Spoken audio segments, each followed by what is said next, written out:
blocking, he's able to use the Dryad, the slow poison from the Dryad behind, to block and keep that Mountain King there for so long. It's almost unbelievable, but, you know, staffing isn't balanced, and he comes back and staffs him out. So, I mean, this is just a good example of underrated strategies. It's so powerful. I mean, especially early on, but now it's still powerful. And on top of that, Human Player doesn't have an expansion, and most Human players have an expansion. Now, the Night Elf player doesn't have an expansion either, and probably should have. But with the Mortar teams and the Griffins too, it'd be really easy for him to take that expansion down. So I don't even know if that would be a good idea. But the underrated things, Bash and the staffs, just shine in this game as just being so powerful, especially the staff, because it fully heals your hero.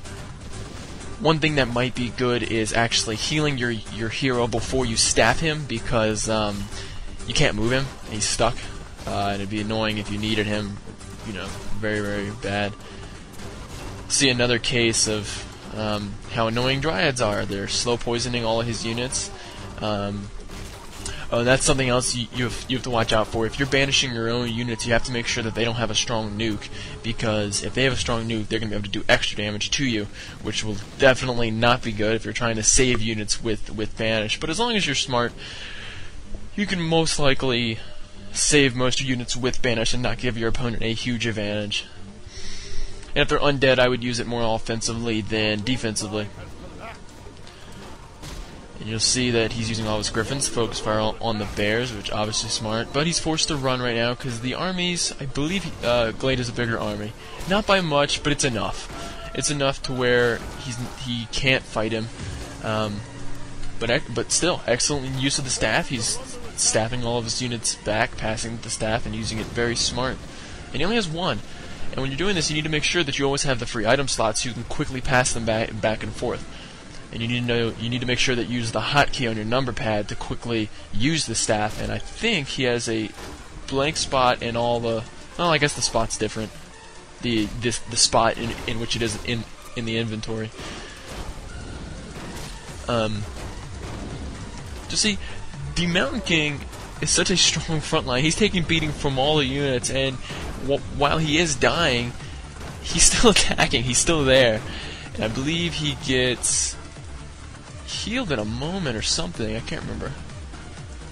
No, I guess. Oh, Glade backs off, and now the Mountain King's really low. But guess what? He gets staffed, and by the time he gets back, he'll have full life. Also, something funny going on over by the town hall that the Ghost is trying to put up. The Tree of Eternity and a Shredder is killing all his peasants is pretty funny. But seeing as that Ghost has found it and killing his Tree of Eternity, this game's basically over. But the forces are still big, so there's still a good fight that happens right here, and it gets pretty close. So you'll see this fight very, very shortly how good it is. Basically, he's just focus firing on the Bears. They go down quick. His mortar teams are basically getting murdered, but you can't really run away from Dryads. And when you're dealing with a level 4 Demon Hunter with Orb of Venom, what are you going to do? But you can see now that, I mean, all his units are dying. I don't know what he's supposed to do. You can't kill a Mountain King, a Blood Mage, and a Paladin. You just can't. And if you're an undead dead player and you've ever faced this, you just know how you can't do it. Ghost uses a little bit of his blocking of his own, and then ends up banish, bolting, and focus firing with the Griffins, which is incredibly powerful, and kills the Demon Hunter to win the game. So, I mean, overall, you can see here how strong this strategy is. And while it's not the typical strategy, and while it's not, you know, super duper known and great and tested thoroughly, I guess, you can definitely look at this and say, yeah, it's something that I can actually do, and I think a lot of players can pull it off as long as you know how to surround. If you can't surround, there's no point in doing this. If you don't know the basics of surround and just how to pull it off consecutively, like at least 50% of the time, you probably don't want to do it. But it'd be good practice to just have the just basically have the opportunity to do that and continually practice it over and over and over again. Eventually, like, bolt surrounding is almost as easy as ensnare surrounding when using ensnare, but I'm telling you, something you guys should definitely use, and I don't know why it's not used more, because I can see how just no hero can harass against that. I mean, how are you gonna harass a player who has Mountain King if you're gonna use a Blade Master or a Demon Hunter or a Death Knight? Yeah, I don't know exactly how you would harass a player with a Mountain King. Bolt Surround is so scary, and with Bash, he's not gonna be able to teleport out. Especially, I mean, with a staff, that is, you're not gonna be able to teleport out. So, I mean, I don't really know, but I'm telling you, it's something that you guys should definitely try, and I'm gonna try it a few times. I haven't yet because I've been working on this one thing, Torn Chieftain first, which you guys will see a little later. I think it'll be the last audio I do.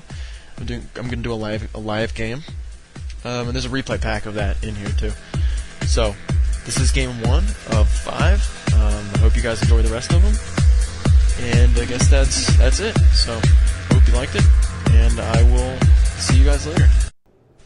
Hey guys, it's Tainted Sun, bringing you another audio commentary for WCR. This should be my second of 5, and I'm doing a game on Imp, Amez Pit Lords. So, hope you guys enjoy it. I definitely enjoyed watching it. I watched a bunch of games, and I actually started doing an audio commentary on one of the games. But I figured that at the end of the game, it was 100 food army versus 63 food army, and as I was doing the audio commentary, like literally doing it, I just totally was just like, wow, this game's rape, so I'm not even gonna show it, and I'm doing this game instead. So go ahead and get this game loaded up to the 1 minute 30-second mark. That's what I'm doing right now, and we will go ahead and record this audio, and hopefully this one goes better than the last one, because I don't really want to record it a third time. So I'm getting it up to the 1 minute and 30-second mark right now. And just because there is 3 other audio commentaries after this, I'm going to go ahead and unpause. So get ready. I'm unpausing in 3, 2, 1, unpause. Alright, I have to get on one of the players' point of views because I can't stand how much ops chat there is in this game. So I would get to Amez Pit Lord's point of view, Fog of War off, and I will quickly talk to you about the build order while it's showing, and then I will just talk about the general strategy used in this game. He has a couple different strategies, and I'll mention them throughout the audio.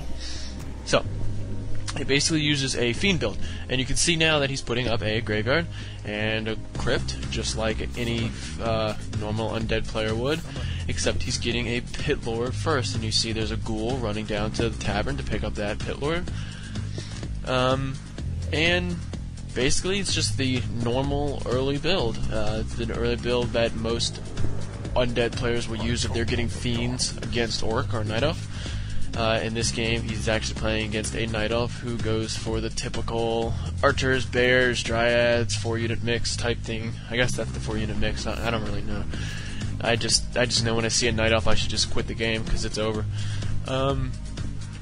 Early on, he picks Howl for his Pit Lord, and that's just basically to assist him in creeping. It also helps against harassing, and you'll see now that this Demon Hunter comes in and mana burns him, and that really hurts a Pit Lord because his mana obviously doesn't come back real quick.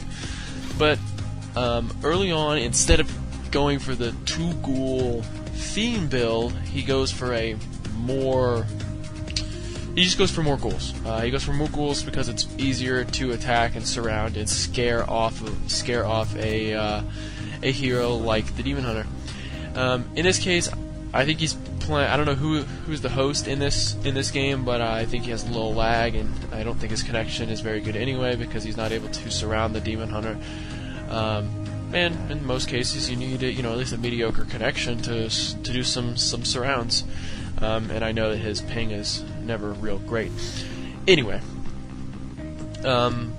so basically, what the point of the strategy is at this point is to creep up that Pit Lord.